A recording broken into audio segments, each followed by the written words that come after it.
Si Robin Padilla, mga boss, o 'no, si Robin Padilla po, mga bossing, nangangalap 'no, ng pirma. Nangangalap ng pirma at, ilan na po ba? 4 na, 'di ba? 4 na po yung mga nakapirma, mga kababayan. Isa si Senator Villar, pangalawa si Bongo, pangatlo, si Binoy, at yung pang-apat ay sino ba, nakakalimutan ko? Si Bongo, si Villar, si Binoy, isa pa. Nakalimutan ko yung isa, eh. Lagi ko nakakalimutan yung mga pumipirma. Type nyo nga diyan sa comment section. Yung yung pang-apat, si Amy Marcos, mga kababayan. Yan yung 4 na pumirma, mga bossing. At nitong pagkagising ko lang po, ang balita, bumalentong na naman, no? Si Senator JB Estrada. Hindi malaman kung ano gagawin. Siguro si Senator JB naninimbang, ano?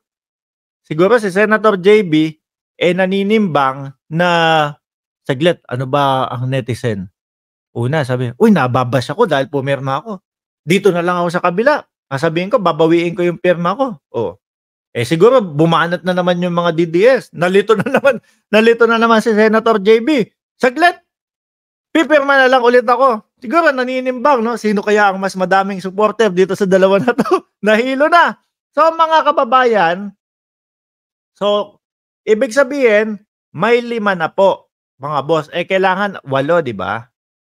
May 5 na po.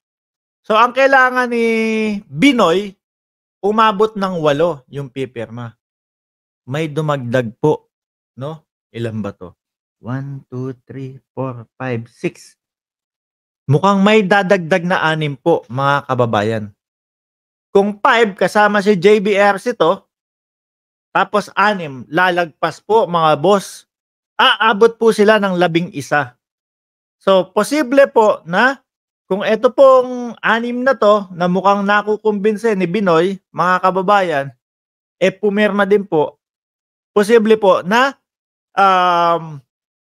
maging pabor kay Pastor, mga kababayan. Ito po yung video, nag-leak po yung video, mga boss, eh. Yung video po na nag-leak na merong 6 na tao o 6 na individual na si Senator Robin Padilla ay kinakausap. So, para maging 11 na nakuha po natin yung video, nag-leak po, mga kababayan. Ilalabas na po natin. Saglit lang. Bibilangin po natin yan, ha? Dun, 1, 2. Meron dito, Meron dito sa gilid, 3. Tapos si Senator Binoy. Tapos ito, 4, 5, 6. Kinukumbinsi niya, Boss, salita! Ngayon, kung ang tao, sinasabi mo na kinakampihan na, ang bihira naman. Yan. Pinapaliwanag niya po doon sa mga bisita niya, mga kababayan, kung sinasabi nyo na kinakampihan ko, si Pastor Kibuloy, kasi napapahiram ako ng helicopter dati at binibigyan ako ng libreng airtime sa SMNI. Pambihira naman, mga tol. Demokrasya. Saglit lang, ha. Ito, labas to. Ay, maligo ka na. So, no game. Maligo ka na. So, kung sinasabi nyo daw po, mga kababayan, kung sinasabi nyo daw po, mga kababayan, na kinakampihan niya si Pastor Kibuloy, kaya siya mismo nangangalap ng pirma, demokrasya po. Demokrasya, tol. Meron akong sariling dahilan, Ang sarili kong dahilan para sa akin. Kaibigan? Yun ang nakikita kong dahilan ni Senator Binoy, no? Dahil kaibigan niya si Pastor Kibuloy, mga kababayan. Kasi sablay yung mga pinagsasabi niya, mga inihiling niya doon sa mga lumantad, no? Biruin mo, tanggalin daw yung face mask, tanggalin yung maskara para humarap, para mas maging matapang daw at makatotohanan yung reklamo. Diyos ko, si Pastor Kibuloy, yan ang kalaban ng mga tao na yun. At ang sinasabi nila mismo doon, sila, meron daw pong mga barel, sandamakmak ang barel. Eh, talagang magtatago yan. Talagang hindi magpapakita ng mukha yan. Ang nakakatakot po mga kababayan, eto pag kinampihan po nitong mga 'to, si Senator Robin Padilla. Magmula kay Cynthia Villar, tapos kay Amy Marcos, si Robin Padilla, o si Bongo, tapos panglima si pang panglima si JB, 5 na po 'yun. Oh, 1, 2, 3, 4. 1, 2, 3, 4, 5. O sabihin mo 5, hindi na natin makita yung isang nasa gilid, eh.